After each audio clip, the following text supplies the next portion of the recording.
I've been working remotely in Tokyo for the past 6 weeks, and I thought it would be fun to share with you guys how much I've spent during my stay here. I know some of you might be thinking, why would anyone make a video about how much they spent?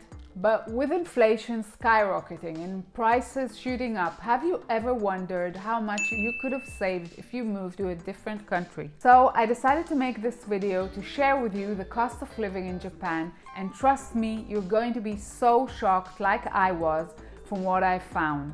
Before we dive in, I want to lay down some ground rules. First off, I'm not living like a Kardashian, but I'm also not on a tight budget either. Second, I don't want to bore you with a long list of prices, but rather focus on the exciting parts of my trips to Japan. So get ready to join me on this epic adventure. So let's get started with day one. I landed at the Narita Airport and hopped onto a bus straight to Shinjuku, Tokyo, which cost me 1,300 yen for a 2.5-hour drive. If you're heading to Tokyo from the airport, taking the train is also an option, but keep in mind that navigating the Tokyo train system with a suitcase in hand might not be the easiest thing to do because of the escalators and the crowd. Now, let's talk about the Japanese currency. In Japan, the currency is the yen, and at the time I was staying in Tokyo, the conversion rate was 130 yen per $1. I stayed at an Airbnb located in a quiet neighborhood of Tokyo. It was a lovely part of the city. It wasn't exactly close to any tourist attractions, but I always prefer to stay in a neighborhood where local people live their life because it gives me a chance to experience the real vibe of the place. The Airbnb was located right between two train stations,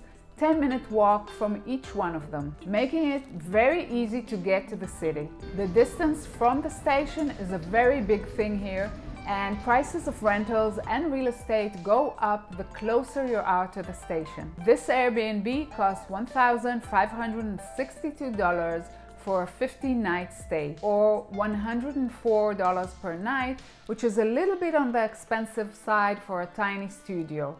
But considering that I arrived just before cherry blossom season, which is the most popular tourism season in Japan, I couldn't complain. However, the bed was a different story. It was an IKEA bed of very poor quality, and when I lifted the mattress to investigate, I noticed that some pieces were coming out. It started to hurt my back, so I asked for a partial refund and I left the place. Airbnb in general is kind of a hit or miss situation. You read the reviews and they all seem glowing, right? But here's the thing, nobody wants to be labeled the bad guest who complains, because everyone wants to be welcome in another Airbnb in the future. So the Airbnb system is designed in a way that makes it difficult to get an accurate and honest review of a place. I moved to another Airbnb not far from there, and this time I paid 215,000 yen for 3 weeks, which was $80 per night.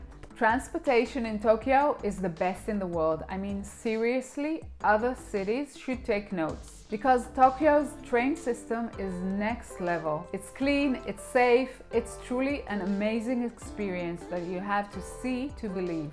The trains arrive every 2-3 minutes and they are always on time. You never have to stress about missing your train or waiting forever for the next one. Plus, in the rare occasion that the train does run late, the train authorities give commuters a letter that they can show their boss as an explanation to why they're late for work. Tokyo, generally speaking, is a very safe place in terms of crime, including the Tokyo subway. I traveled late at night after a few drinks with friends and I had no trouble at all. It's so safe that even kids age 6 travel to school on the train by themselves. I mean, who in the right mind would send a kid by himself on the train?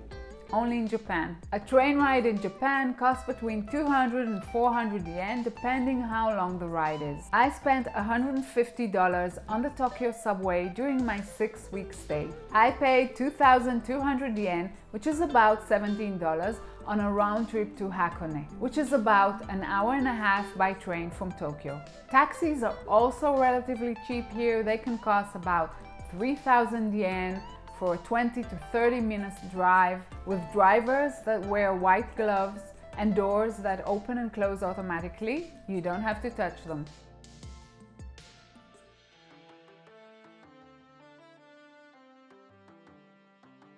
One of the most popular things to do in Japan is spend the night at an onsen hotel. I booked a night at Hakone and it was an incredible, relaxing and therapeutic experience. Now, if you're not familiar with the onsen, let me break it down for you. It's basically a hot spring where you dip into the hot thermal waters, which naturally contain minerals which are great for your overall health. It's a very big thing here in the Japanese culture. You'll be dipping into pools outside surrounded by nature, snow and mountain views. And Japan has so many hot springs because of the country's volcanic activity. The onsen I stayed here cost $370 per night, which sounds a little bit pricey.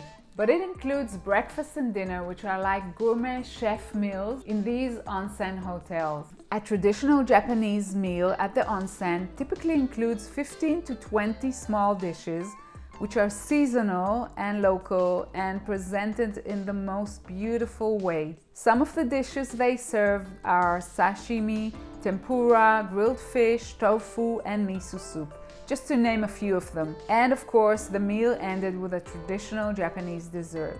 Let's talk about tips in Japan. Unlike other countries, tipping is not part of the culture here in Japan. You'll be blown away by the quality of the service they give, which is the best in the world in my opinion, including a polite bow without having to leave a tip.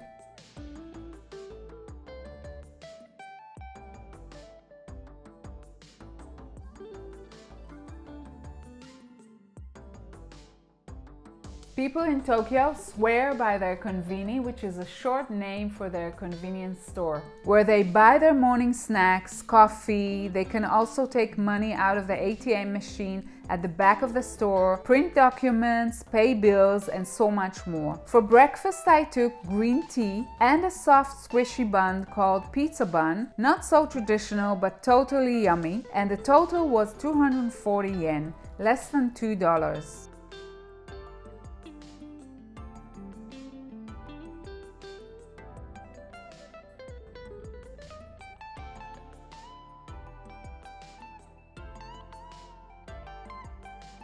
Starbucks has several locations in Tokyo. One of them is the Starbucks Reserve, which is located in the trendy Nakameguro neighborhood and is the largest Starbucks in the world. Another incredible Starbucks branch is in Shibuya, and it's a combination of a bookstore and coffee. It's called the Tsutaya Starbucks. A latte or a green tea latte costs between 400 and 500 yen in Japan, which is about $3.50.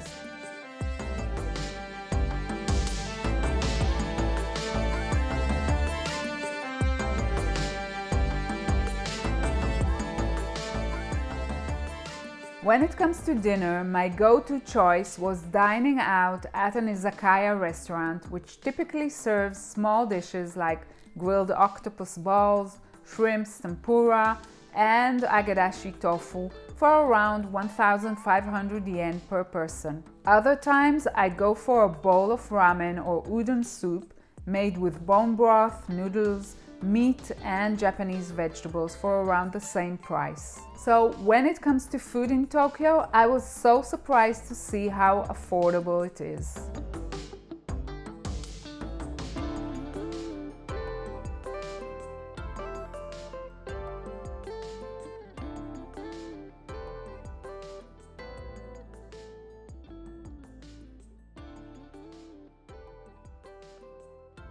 One of my favorite things to do in Tokyo was exploring the second-hand shops. Tokyo is famous for its fashion scene, and you can find high-quality, timeless pieces in second-hand stores at a fraction of the original price. Japanese women like to keep it classy with their colors and styles, and they're also very big on designer brands. So there's a great chance to find designer stuff at crazy prices. I bought this sweet trench coat from Theory for 2,000 yen, which is $15. So what's my take on living in Tokyo? I was amazed by how affordable it is.